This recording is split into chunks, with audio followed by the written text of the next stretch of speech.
tonight. So Totally. welcome. I told you I love a chin. I love a chin wag, mate. Yeah. Well, I may as well just kick it off there, and we'll splice that other bit in somewhere. So, but podcast number something. As I never can remember which number we're up to. We've probably done about a dozen or so now since we've been back in action with Nathan Saunders from Melbourne. He's he rode the Rajasthan India with us back in, was it 2017? We worked it out. 2018. I'm saying 18. I thought about this too. I think it might have been. Yeah, it was 18. I think I booked in 17, and it was early 18. I think. Yeah. Yep. Must have been the Feb March of 18. Yeah. Yeah. So I remember we've had this discussion recently, but just quickly tell us about how you stumbled across us and Rajasthan, and what made you jump on board. Mate, I was I had a meeting get cancelled in Geelong. I was down there for the day and just not familiar with Geelong at all. Kind of, was it Packington Street or something from memory? Packington Road or Geelong something? West, yep. But saw a heap of motorbikes parked out the front and thought, what better way to kill some time? Wandered in, had a great conversation with you. No, I mean, not, and I think I said this last time, Matty, but you weren't really, it wasn't a sales pitch, it was just describing what it potentially could be. But yeah, had a great yarn with you, and then walked out of the bike shop, called my friend in Brizzy, Parko, big shout out, and we booked that night. That was the kind of, laid some cash down that night as soon as we got out of there. So, I think it was only like a 3 or 4 month turnaround between deposit and getting on the fixed wing to New Delhi. So it was, not something I ever expected that I would do, but pretty glad that I did. It's funny, I've just kicking off our first Rajasthan tour. We'll be running it in November this year. Oh. And so I'm rewriting the itinerary and, just going through the day by day, just you realise how much variety there is in that particular tour. Like, we start Delhi and then train to Jodhpur.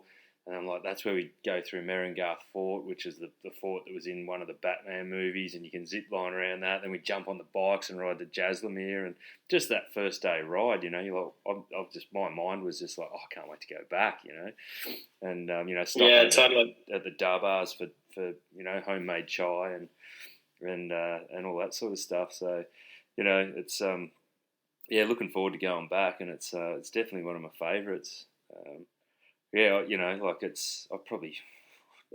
done it 20 times. When was the last time you were there, Matty? How long ago was it? 20. Oh shit! I wouldn't have been there since 2019 myself. Right. Yeah. Sure. We were running. We ran the last one we operated was in early 2020, probably February. But I think one of our tour leaders tour led that one. So I was in Patagonia at the time. So. Yeah, it's definitely a winner. Wasn't sure whether we were going to bring it back. But it's looking like we've got a lot of interest in it. So I'm only going to do the one this year and see how it goes. See how popular it is, whether people want to do it. I think we've got a pretty unique way of operating it. It's absolutely. It's been a lot, be well over 10 years, we've been sort of developing that one. So I'd like to think we've got it pretty well nailed. So, you'll have to come back and do it again, mate. Mate, the itch is there. I mean, I sold my bike to fund a wedding, so I don't actually have a motorbike, so probably the best way to go and experience that sort of stuff is to hook back up with you guys. I mean, that's, probably the easiest way to do it. Yeah. But, yeah, I mean, certainly it kind of sensory overloads for me anyway. Like, had never been to – I mean, I've done a lot of travel through Europe and some of Asia, but that was just a different vibe altogether. It was amazing. Yeah, it's you didn't have a bike at the time, I don't think, when you went on your first trip. Is that right? Did you have a bike at the time? Mate, no, I did. I think I was by far the most inexperienced rider on the whole, 10 or 12 people or something. People could probably tell by the way I was stiff as a board, like sat up at 90 degrees or like a full right angle. But yeah, I bought a motorbike I was living in Brizzy and had toyed with the idea of buying a bike. My friend in Port Macquarie owned the Port Macquarie Port City Harley Davidson, I think it's called. Carissa Beaton or now Jonah. And she said, look, Harley's bringing out like a learner approved kind of bike for novices like yourself. So I did my ticket in Brizzy, rode around the car park a few times, then flew down to Port Macquarie, bought the bike and rode it back to Brisbane, and then just started to do lots of day trips around Brisbane. And it kind of captured I didn't ever think I'd do something like that. But yeah, I'd actually ridden the bike from Brisbane to Melbourne to relocate. So I kind of went on a interesting midlife crisis to find myself here. So footnote, certainly not from Melbourne, from Coffs Harbour, but currently reside here. But yeah, definitely don't own a bike now, but certainly look back with a lot of nostalgia for those times. Hopefully it's something I do pick back up and run with, Matty. So I've got in my notes here just from our previous discussions, the Pakistan story. And I know you told this for me when we recorded the podcast. Oh man! But I'm just going to be honest here and let the punters know that I didn't pay my Zoom subscription, and apparently if you only have a free Zoom, you can only record 20 minutes. So we missed the Pakistan story. So I want to hear it again. Mate, not a drama, but I guess when you were saying about the itinerary that you were building, I think we got the train from Delhi out to the Thar Desert somewhere, kind of out that way. To Jodhpur, yeah. Jodhpur, yeah. So that must have been... So I'm assuming it's day 2, I think, day of travel, and then... Yeah, first day on the first day on the bikes, really, is, Yeah, sure. So just getting used to that sort of stuff and, some really just kind of open highway stuff, which is really nice, and been consuming a bit of, I think it was called masala, the Indian kind of nicotine vibe, and just, razzing me up a bit and listening to a bit of Metallica on 11 and just in the groove, like there was just this beautiful kind of cows, camels. The corner marker, I'm not sure who was meant to be doing that job, but he certainly was not there. So I punched through the corner.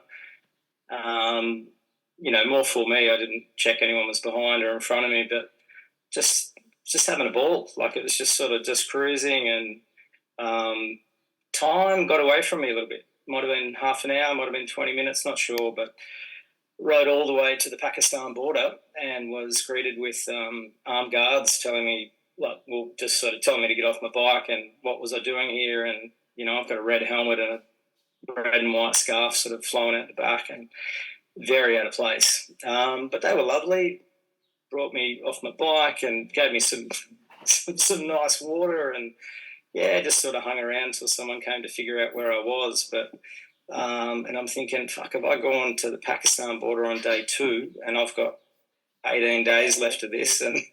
But eventually found my way back to the group. Jeff came and picked me up and filmed that whole interaction, which I'd actually love to look at that footage because I've not seen it, but there'd be some pretty wide eyes trying to have that conversation of like, where the fuck have you been? I'm like, nearly Pakistan, but not quite. If I know the Indian military, there'd be a few selfies with you and a few Indian soldiers probably floating around.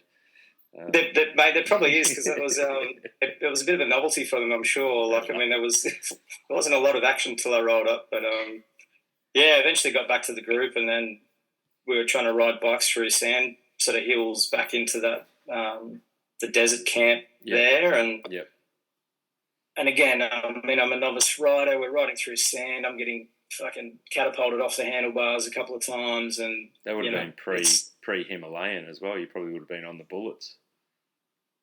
100% on the bullets. Yeah. I mean, I don't know that the Himalayan bike would have helped me in any way. It was probably more to do with rider than bike. They handle the sand a bit easier than the bullets. So, but some lovely feedback. I mean, and even the group itself was very helpful in just trying to get people to get used to it, and I remember one of the riders, Jane, like her skills picked up within the day. Like, she potentially couldn't do it, and then all of a sudden she was just taking off up hills, like through sand, and you're like, amazing. Yeah. I'm just trying to think who that is, but there's a few Janes that have been to Rajasthan with us over the years. So you, that's a mighty fine mustaka you've got going on there too, my friend. I like it. Is that new, or did you have that last time?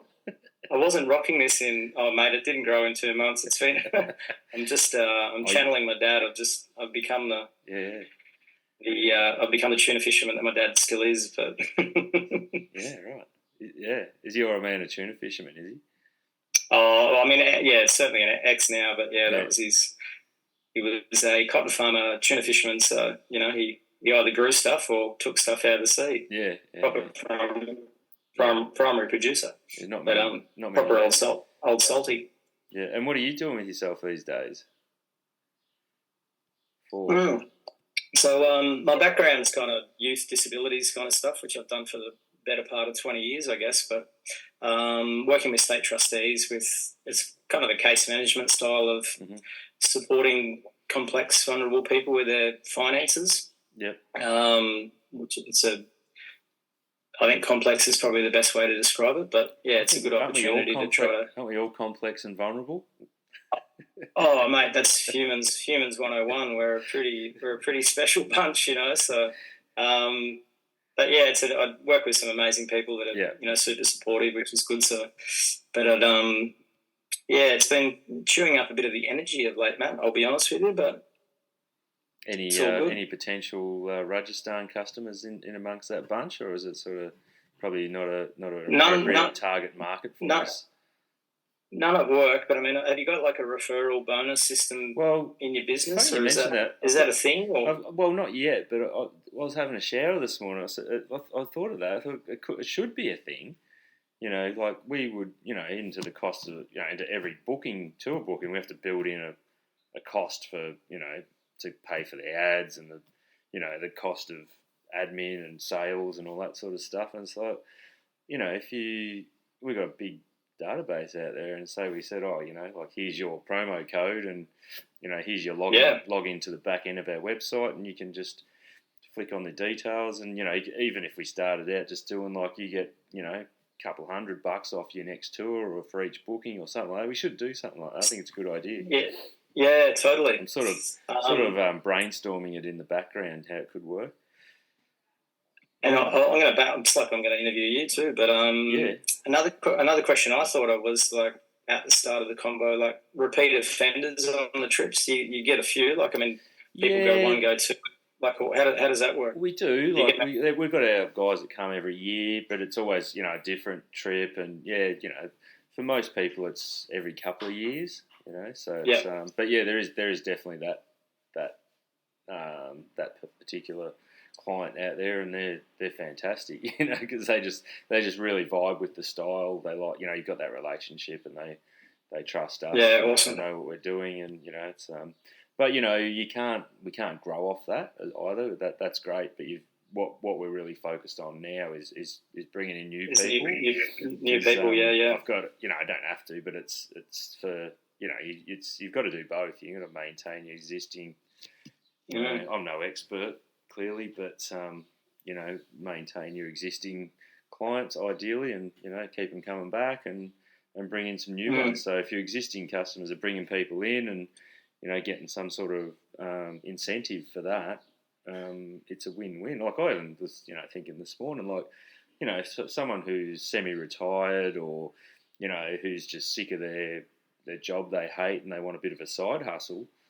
Yeah. If you're making, if we could work it out, so you're making a couple $100 off each tour booking instead of us pumping that into Facebook ads or something, you could probably almost, keep yourself fairly gainfully employed as on sales commissions or something like that. I don't know how it would work, but there's definitely a way to do it out there. I'm sure. We'll dabble in it, have a chat to. Well, if you're listening out there to the podcast and it's something you're interested in, you got ideas, let us know. It's not something I've got experience with, but it's interesting that you raise that. I'm a big believer in synchronicities and things like that. And sometimes when you have those thoughts, and then somebody else in the same day raises the same concept, it's like, oh, maybe it's worth exploring, you know. Yeah, totally. It actually, I mean, not long after we met, I'm not sure whether I'd been or was going to the India trip, and just on this topic too, but yeah. I mean, I was working in the city and you'd see, you know, rows of bikes and, you know, and still love looking at bikes, and will always, you know, turn my head at the sound of one. But to me, it's just the ultimate letterbox drop on bikes, you know, take the advertising to the bike. And I think you said, like, well, I don't know how that'll go, but in my head, I'm like, just stick the flyer on and just be done with it. Like, yeah.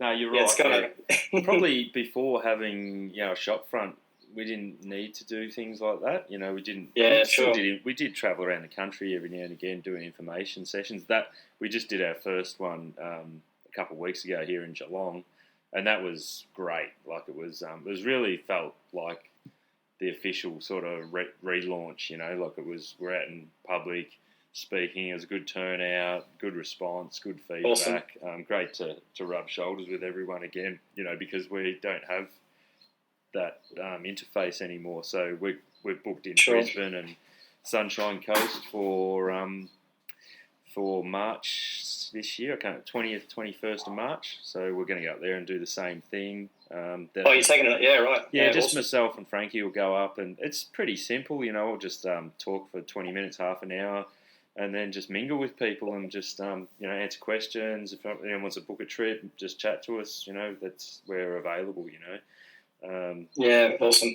And I think that's better than having a shop front in a lot of ways, because, you know, we're better us being mobile, like the two of us moving around the country once or twice a year, than having a shop front in Melbourne or Geelong, where, you know, 80% of the country doesn't have access to, and, you know, plus the overheads and whatnot and, you know, significant. So it's and we don't need it, you know. So it's yeah, it works quite well, I think. So yeah, that, and yeah, just probably getting out there more, doing stuff like what you said, you know, just cold canvassing, you know. Just go to the just get the old White Pages phone book out and just start ringing numbers.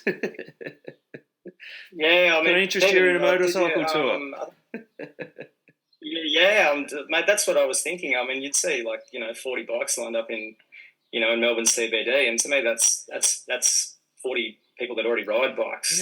You know, that's. Do you even see that anymore? Like, I was up there. I mean, admittedly, it's holiday time, but I was up there last weekend, so it was the 25th, 26th. That was public holidays, but didn't see a lot of bikes parked up in the city. But I don't think a lot of people have gone back to work yet. No, look, I'm 4 days at home and working Footscray, but it's kind of, you know, if I am there for a meeting or something, the city has sort of died in the arse, you know, like it's certainly not what it used to be. There's probably a lot of commercial real estate moguls that have, you know, got their backsides falling out, which is, it's hard to hear, isn't it? I think it's, you know, honestly, you got to do a bit of that, but I think, again, it's the old school word of mouth. You know, just having a great product, blowing people's minds when they do go away talking about it, you know, and that's what works, you know. Like, it's you can have the glitziest website, you know, and spend $100,000 on that, and spend, you know, millions of dollars on, you know, marketing and so digital media and stuff. But at the end of the day, if you're not providing a great service, and you know, it's like people aren't coming back. You're wasting your money. You know, it's like I think it's, you know, that high quality service is, you can't beat that in my opinion. You know, it's getting people talking about it. You know, with our marketing stuff, we try to be a bit different and make it entertaining and funny, and, you know, try a lot of different stuff. So that's definitely working. You know, it looks and feels good. I mean, obviously, I'm an avid watcher of it, and that's kind of. But as you say, like, I mean, I've been, and, you know, may not go again for some time, but it's getting out to the new crew, isn't it? Like, how do you reel them in to get engaged, and because if they get a sniff, even they'll yourself, enjoy like, it. what's, you know, and I think, you know, what you say, you know, this is a conversation I have with people daily, is like, you know, it's not because you don't want to go, but what are your barriers to doing another trip this year? You know what I mean? What would you say? You know, I understand building a house and all that, but you know, what's stopping you? You've named it. Yeah, you've nailed it. But, come 25. Yeah. Sure. Definitely think about it. We can book it. Exactly. I'll flip you a booking form. But it's like it's people. I think it's particularly us blokes. We quite often, we try to think up. We come up with some pretty. I do it all the time. We come up with excuses why we can't do stuff. It's like, oh no, you got this or that, and it's like, like I said, if I said to you, well, we've got a trip, let's call it Patagonia, and we've got a space. Wouldn't mind getting you on. There's a few guys on there you already know. Just book it. Just make time, make room. Yeah, mate. And then it's like once you commit, the universe just things just come together and it works out. It's like you got to have a bit of faith in yourself. So. And, totally. It's the same as businesses like that as well. Like you sort of like, oh, I don't know if I should have a crack at this. I don't know. You take the risk and put yourself out there, and more often than not, if it works, and it's sort of things. It's not what people think. People sort of go, 9 businesses out of 10 fail and all this sort of shit. I don't believe that. It's like, I think things fail because people don't stick with them, or it's not really what they want to do. It's like, if it's like something you really want to do, have a crack. You can always go back to work, or change your mind, sure. But it's, I think when you see something you want to do, I found this, what did I do the other day? That's right. It's funny, you talk about this, it's a little bit, woo-woo stuff, but I wanted to, I'm going to Vietnam this weekend and then Sri Lanka, nice. And Frankie and I are both going because we want to get a lot of. She's really good with the video content and recording, and so between the both of us, we're both going to tour lead and sort of try and get shoot as much footage as we can so we can show people what we're up to. We got some ideas around that, but we didn't have any decent recording equipment. And this shit costs money. You can buy cheap shit, but we wanted some decent audio. There's about $600, like for some decent, stuff that you can mic yourself up, be on a bike speaking. I wanted an action cam, like a GoPro, that would link into that, so I could have that strapped on somewhere, so I could be speaking, filming, that sort of stuff. And the podcast, like this is pretty basic, this setup, but I can use that new, the new audio gear, and we really wanted a drone as well. That perfect. We could be riding along. You could have the GoPro filming. You can be recording. I could be speaking, and there's a drone that once they link into you, they can just follow you. You don't even have to follows you along. We could get some really good footage. You can imagine riding through the mountains of northern Vietnam, and with a bit of Bourdain style commentary in the background, and perhaps a nice. Low volume Radiohead soundtrack in the background or something like that, something a bit haunting, Like. Yeah, I mean, Radiohead is pretty moody. But like I'm just throwing it out. It doesn't matter what it is, but pulling it all together and just coming up with some cool stuff that we can share with people, and we love making it. So all up, we're up for $3.5 grand, and which isn't big dollars, but it is to us at the moment because we're just establishing the business. Like I've funded all of this plus paid all the COVID credits. People who couldn't take their trips in COVID out of my last 2 years of wages. So, and I haven't worked for a few months because I wanted to throw everything at this. So I went, you know what? I'm going to pull the trigger. I'm going to buy this stuff because the payback on it's going to be great because people see what you're doing, they see the content, they're going to book to it. So. It doesn't. All I need is half a dozen, 10 bookings to come through, and it's all paid for itself. So I'm just going to take the plunge, And so you'll get last week I went and bought it all. Went to JB, spent all the money, got it, got everything I needed because we're flying out this weekend. And awesome.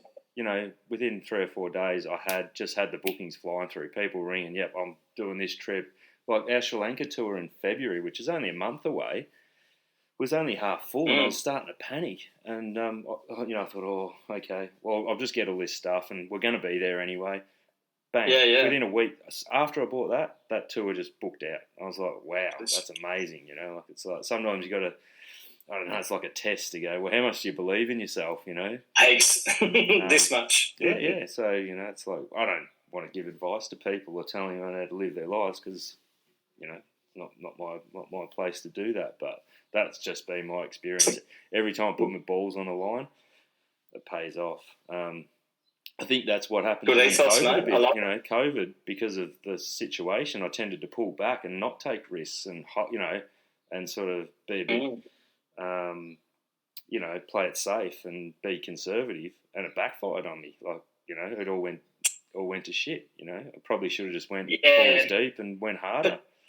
Don't be too fucking hard on yourself there. Like, I mean, you'd be among quite a few people that, things backfiring around. It's a lesson, though, the world literally turned upside down. When these things happen, don't panic. Just keep doing what you're doing. Go, if anything, put the foot down harder. And that's in hindsight probably would have fucking put the foot down and just flew straight through it and come out the other end screaming. Instead of coming out the other end and having to rebuild everything. But it's worked out fine. It's worked out for the better. That's a lesson. It's a good lesson. Yeah, sure. So if you are thinking of doing a tour and you're listening, just do it. and let it work out. Well, totally. I was actually going to hark back to the trying to remember the tips I got to ride through the sand dunes. Just sort of lean back, relax, and put it down, and just let it happen. Yeah, that's it. Yeah, that's just the Bible. Yeah, and if anything, when it gets sticky, on the throttle. Lean back and pin it, and you'll get through. As soon as you panic, you end up. You tense up. You're going to get spat out. Yeah. No, that's a super interesting phenomenon. I'm not going to pretend to understand it, but there's more going on than what we can see sometimes. So.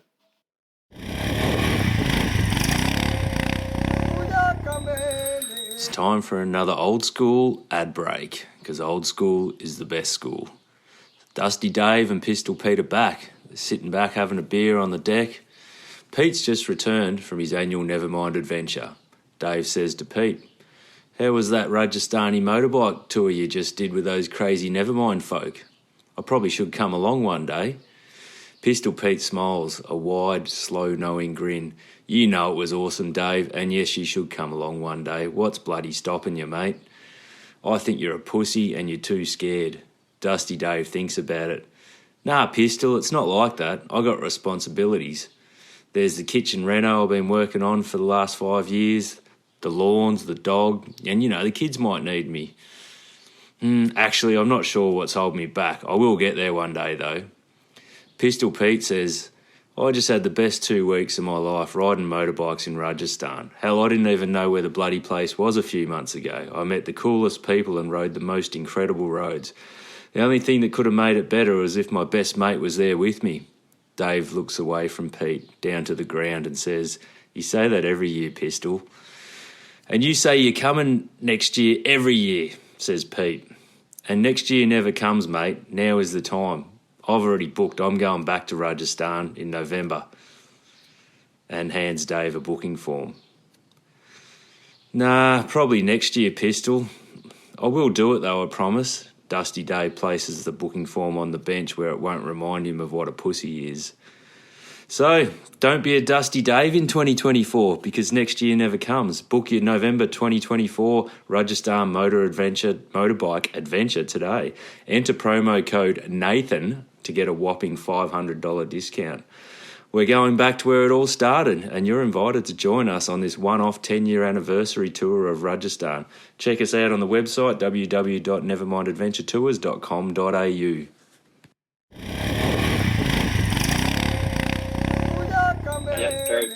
So you got any travel plans locked in?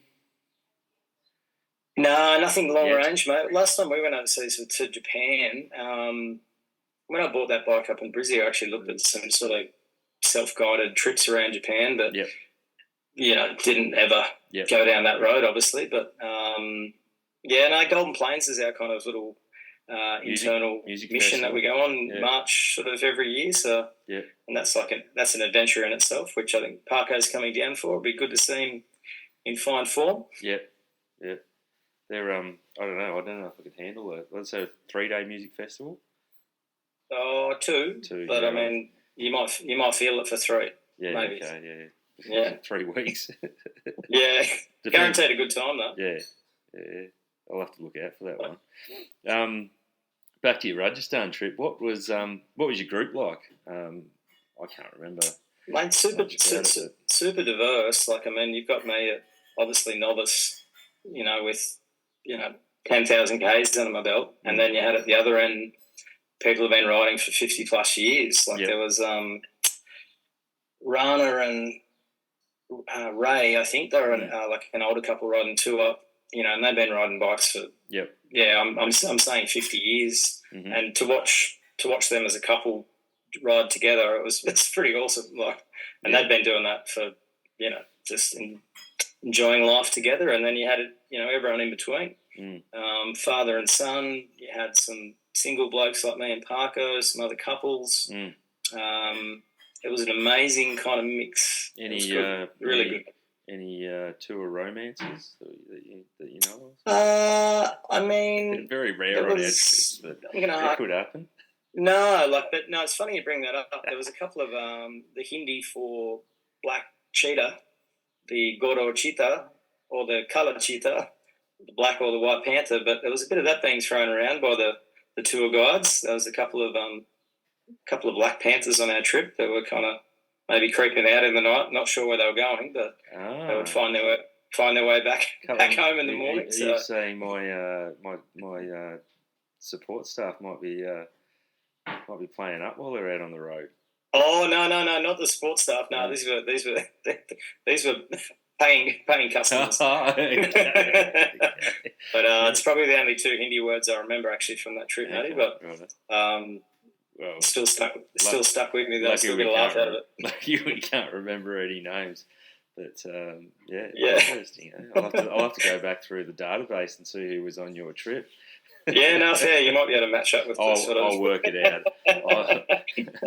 I can pick them a mile away. The internet's a pretty safe space, isn't it? Generally. Yeah, I've been doing this for a long time. It's literally thousands. Like with that between the overseas stuff and the Great Ocean Road stuff, I reckon it'd be more than 1,000 people we've taken on bike tours.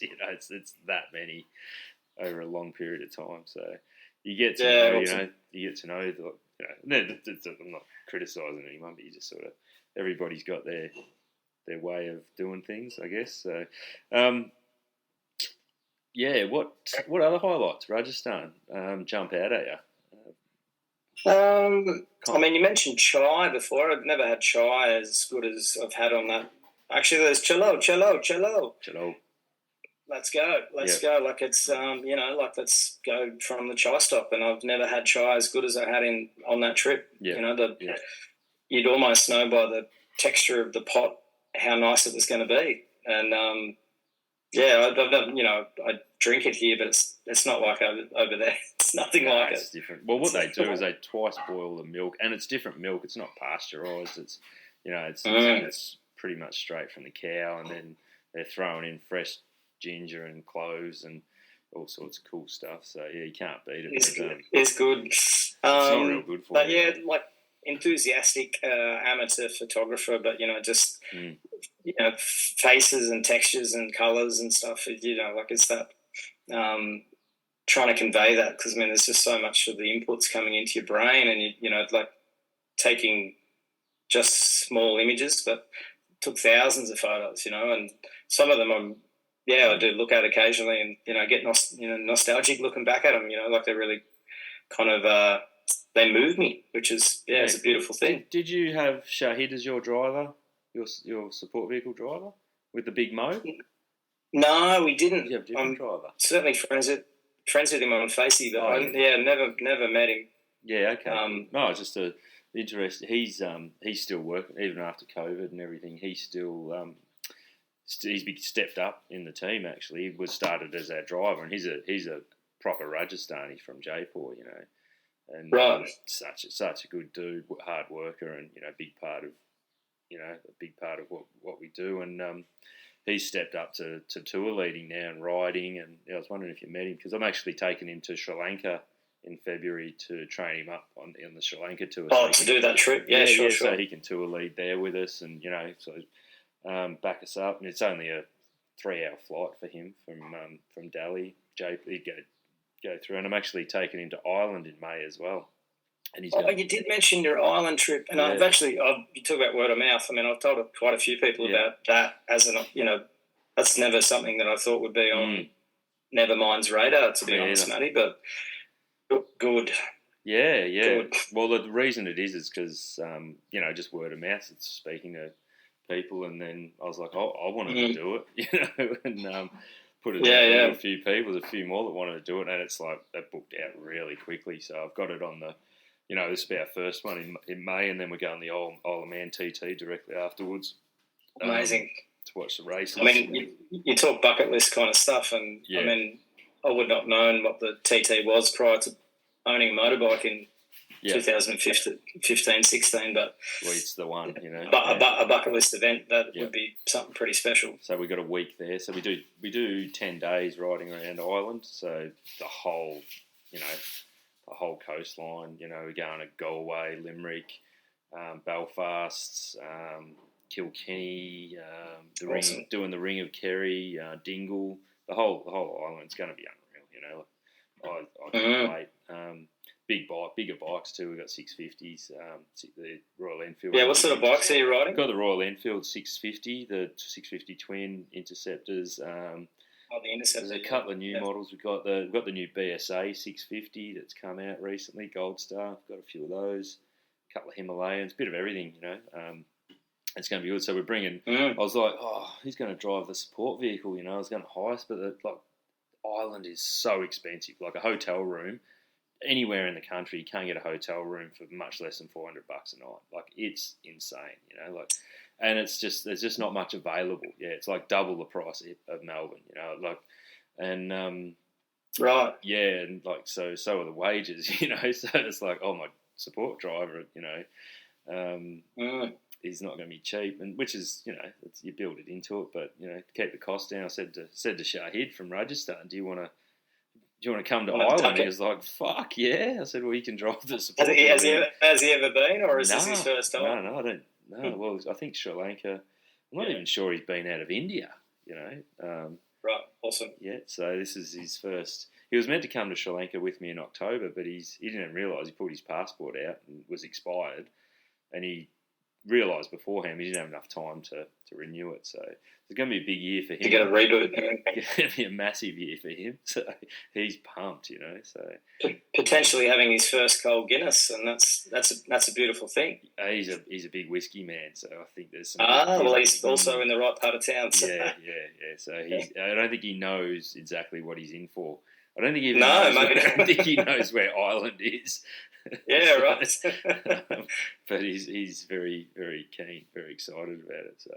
So yeah, he's been great. He's been with me for more than 10 years, and through all the COVID stuff, a few of the boys went nutty, still throwing shit at me because they were out of work for a couple of years, but he never did. He was always there, stood by me. Yeah. And, he was always like, yeah, I know it's going to kick off again. Don't stress. I'll be here. And he was, as I said, never met him, but he still wishes me happy birthday every year from Facebook. So that's the measure of the man. He's a good fella. Yeah, he is. So pleased to have him back on board and jumping on a few of the new trips. So, but yeah, we're looking.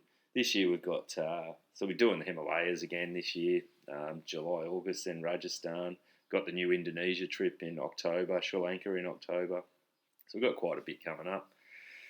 And we think we're going to probably launch the Great Ocean when we get some time to sort of get the web page up and get it organised. Is maybe do a once or twice a month Great Ocean Road day tour that we used to do again. So I think it's a good way for people to go, like even yourself, go, I haven't been on a bike for a while, I just want to go for a ride and, we'll take you for a spin, have a great day and hopefully twist your arm to get you on a bigger trip the following year or something, That'd probably do it. I mean, we did that Great Ocean Road trip with you guys before we left to India. You did that kind of, and we got to meet some of the, two of the boys from Tassie, and even that little connection you make before going overseas was really lovely too. So that was awesome. And we've had a lot of people booking trips in the last 6 months that have people that did Great Ocean Road rides 4 or 5 years ago and never got to go on a bigger trip because of the COVID. Oh, they had the taste test but never got. Yeah, they were like, fuck, want to do it now because I don't want to miss out again, you know. So that's what got me thinking. It's like, well, you know, I've got I've got 2 Himalayans here that I've managed to sort of save up for, and I've got a BMW Scrambler which I lost my license on a few months ago. I bought second hand on Marketplace, but I love that bike, and a Triumph Bonneville. So I've got 4 bikes, and I can potentially. Triumph's got a new 400cc Scrambler, so I'm talking to Triumph about getting maybe 2 of those as well. So that'll give us 6 bikes, and then it's like, you know, you got to charge a bit for it. It's a full day, you know. It's like lunch, you know, everything's included. So it's probably going to be up around, you know, $450, $500 for the full day. But what I'm going to do is, like, if people, you know, you can pay that, and then if I do twist your arm, you go, I'm going to come to, you know, Rajasthan next year, or, you know, whatever island next year, I'll just discount that off the trip, you know, and go, well, there's me marketing costs, you know what I mean? So, yeah. Well, you dropped out, mate. You there? So did you. Yeah, so... yeah, I'm back, mate. So, you know, like, it'll probably be $450, $500 for the full day with the bike and meals and everything, but can you hear me still? Yep. Yeah, but, you know, like, if we do twist your arm and you do want to come back and do a bigger trip, we'll discount that amount off your big trip sort of thing. So, you know, we can write it off as a marketing cost, so... because we haven't had to spend that on ads and bullshit, you know. So I'd rather have a day on the road with you than throw $500 at fucking Facebook or Google, you know. Yeah, a little bit more tangible. Yeah. And that's even what you're saying about the. I mean, I still keep a pretty decent eye on, say, even Enfield, but geez, they can pump out some new models very quickly. Hey, they're just consistently kind of. Yeah. You know, that sort of 450 and 3 of the little scrambler things they've got, and it's good. Yeah, well, I've reached out to Royal Enfield Australia to sort of just see if they want, you know, just let them know that I'm back up and going. This is probably 12 months ago, but they never even responded. You know, they just got no interest. I was a dealer for them, you know, one of their biggest dealers in the country, but they just had, I don't know, they didn't even bother responding, so they kind of washed their hands of me. So I thought, you know what, I'll go to Triumph and see if they want to play ball, and they've indicated that they do. We haven't stitched anything up yet, but certainly having the discussions. So, you know, even if it's a couple of bikes they help us out with, you know, we can get people onto their bikes, and, you know, instead of doing a bloody, you know, half-hour ride around Melbourne, you can come down here and do a full day. That's awesome. Buy one, you know. So. I've never ridden a Triumph before, but good mate in Costas got one. I think he had not a Bonneville. I'm not sure. Boulevard, maybe. No, it's Suzuki. Boulevard Suzuki, yeah. But I mean, they make a bloody beautiful bike, but they're, you know, their price points, well, was, you know, more than double what a Royal Enfield would have been. Enfield, yeah. Now they're coming down to the smaller capacity stuff. I can sort of, you know, fit them into the price point as a tour bike, you know. So, yeah. And I'm starting to pick up a few second handies, you know, in the bigger capacity stuff, you know, like the BM 1200 Scrambler that I've got. So, you know, we'll have a mixed bag here of 5 or 6 bikes we can share around on the day, which is just great fun. Awesome. So yeah, we're hoping to get that up. Hopefully in the next week or two, but I can't see it happening with Vietnam and Sri Lanka about to kick off in a few days. I mean, not if you're about to sort of pack your bags and but looking forward to seeing some of that footage.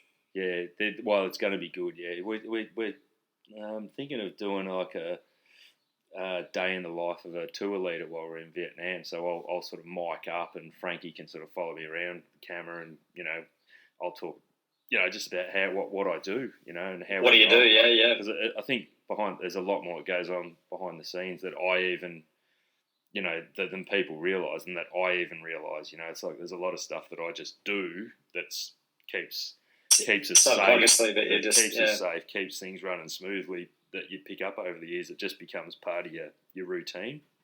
So it'd be kind of interesting, because I'd be right. I've got to do this now, I've got to do that, and then we've got to organise that and that and that. And this is coming up, and you know, just the things that are going through my mind while I'm riding. Like it will be interesting, because, like, you know, in my mind, particularly if I'm up the front, you know, I know where every rider is behind me, which is bizarre, you know, because I can't see them, but I know where everyone is, you know. Sure. 90% of the time, So, and that's just something that I think you pick up over time. So, be able to talk about stuff like that and how that works. I mean, it'll be interesting even from my perspective. So, I picked up on that one. I was watching. I went to the movies to see. It was a movie about soccer. I can't remember the name. It was a Western Fijian soccer team, a comedy. Kiwi movie. It was hilarious. Next goal wins. Yeah. It was really funny. But in the previews there was it was an ad for like Telstra or something, and this girl was talking about she makes cupcakes and she did a day in the life of her bakery, and it just went viral on TikTok, and she's got people from all over the world, and I'm like, that's not really that interesting. But I think what I do is probably going to be more. Well, I hope. Riding motorbikes in foreign countries and with people I don't know that are on motorbikes as well. There's a lot of scope for some interesting content, I think. So, mate, it's the kind of the lows and the highs, but I mean it's a because there's a lot of variables in that kind of environment. A lot of variables, yeah. And that's just not weather or road. That's like fucking whatever. There's so much more that could potentially happen. Yeah, now I'm talking about it, it's making me anxious. You'd be right, man. Well, I mean, that's the first time I met you, and you were, until I was talking about the road conditions in Rajasthan, you're like, no, mate, you'll be fine. You'll be fine. Yeah. I'm like, you've never seen me ride a bike. You don't. We'll be fine.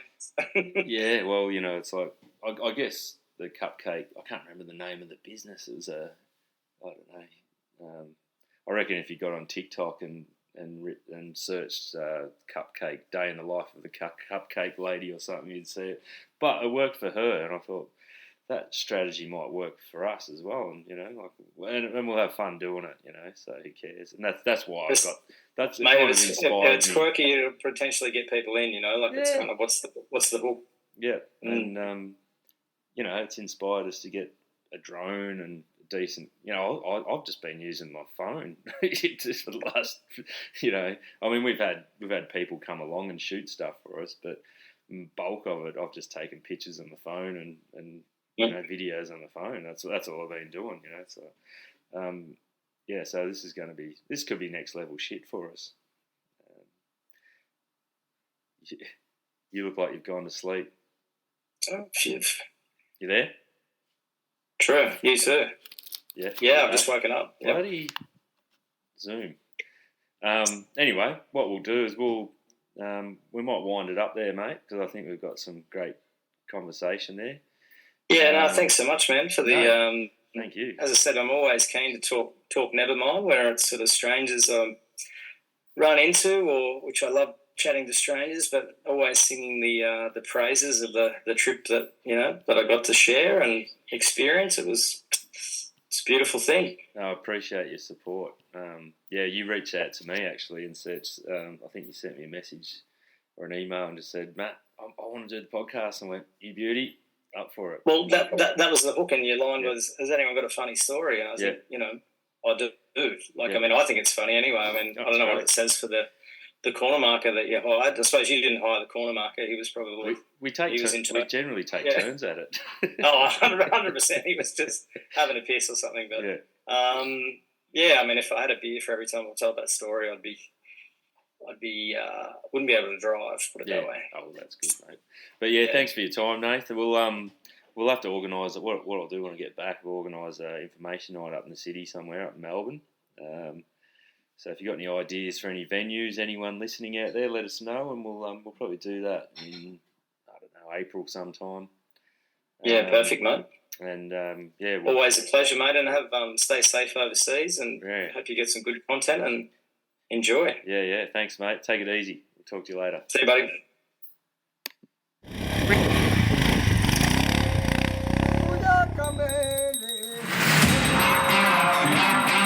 Never mind the noise. Chase the adventure.